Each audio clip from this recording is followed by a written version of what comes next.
लेकिन रामकृपाल जी, विपक्ष के लिए स्थिति कुछ ऐसी हो गई है कि ना निगला जा रहा है ना उगला? देखिए श्री जी, मानवाधिकारों की लड़ाई जो है ना, ये बहुत पहले से चल रही है, सदियों से चल रही है। जैसा मैं आपके यहाँ एक बार पहले भी कह चुका हूँ, ये लड़ाई कभी एक जमाने में आश्रित मोनार्की होती थी, कहा जाता था सब कुछ राजा का है, आपकी जान भी राजा की है। वहां से लड़ते लड़ते इंसान आज यहाँ पहुंचा है। माइक में आपकी कुछ प्रॉब्लम आ रही है, माफी के साथ आपको रोकना होगा मुझे, जैसे ये ठीक होता है। शमुन जी, आप कुछ कहना चाह रहे थे, फिर मैं आपके पास आती हूँ। हाँ, मैं ये कहना चाह रहा था कि अभी उत्तराखंड के मुख्यमंत्री श्री पुष्कर सिंह धामी जी, उन्होंने अभी बहुत स्पष्ट कहा कि हमने एक ऐसा ड्राफ्ट तैयार किया है और सबसे बात करके किया है, और देवभूमि की यही एक पहचान है। आप मुस्लिम समाज को समझाइए ना कि ये क्यों उसके हित में। मैं वही कह रहा हूँ, अभी मुस्लिम समाज की एक विद्वान महिला बात कर रही थी कि साहब मुसलमानों में जल्दी से शादी करने की बात की जाती है, तलाक के बाद इद्दत का समय नहीं दिया जा रहा है। मैं अपनी बहन से पूछना चाहता हूँ कि क्या आपको इद्दत के लिए ये कहा कि उसमें एक मिनट पूरी बात तो कर लेंगे, पहले पूरी बात।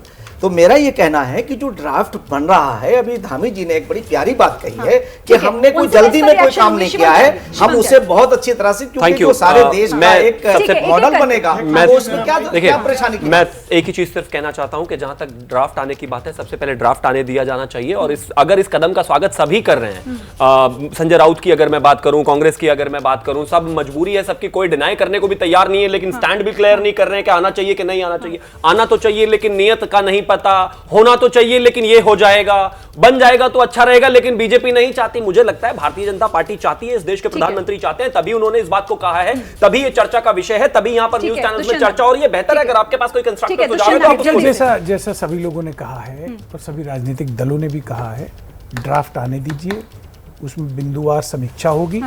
ठीक है, देश के दलित, पिछड़े, वंचित आदिवासियों के हितों को अगर सुरक्षित रखा जाता है तो क्या दिक्कत है? स्वागत होगा। मैं यास्मीन फारूकी का यहाँ पर एक बार फिर रुक करती हूँ। यास्मीन जी, आपने मुफ्ती साहब को सुना होगा, वो क्या कह रहे हैं? वो कह रहे हैं कि दरअसल ये सब कुछ समझ का फेर है, और जब फिर आपको समझ आ जाएगा ये अच्छा लगने लगेगा। ये उनकी समझ है, अगर उनको इस तरह की बात समझ में आ रही है तो वो जाने, वो मेरे दिमाग को पे तो कंट्रोल कर नहीं सकते।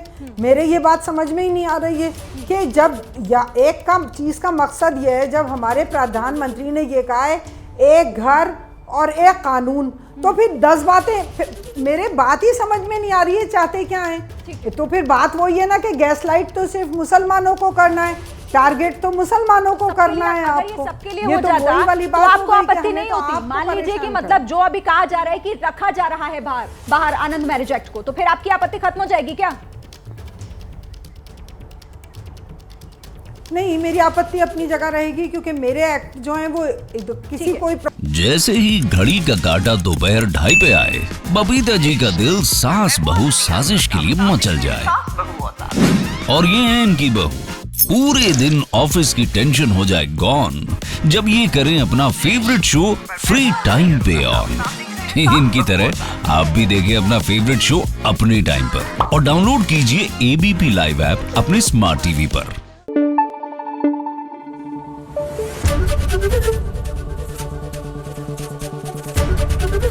एबीपी न्यूज आपको रखे आगे।